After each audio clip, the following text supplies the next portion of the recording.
नाज़रीन रोहड़ी का खबर शामिल क्यों था अनवर खास के लिए।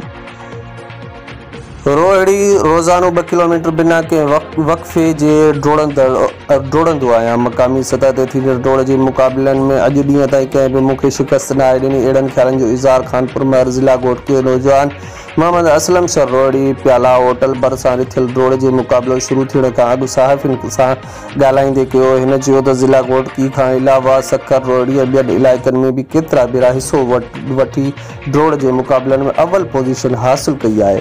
हिन चयो त सिंध में टैलेंट जे कमी न आहे। नौजवाननि खे रांदियुनि में अॻिते आणणु सिंध हुकूमत खे इन्हनि जी हौसला अफ़ज़ाई करणु घुरिजे।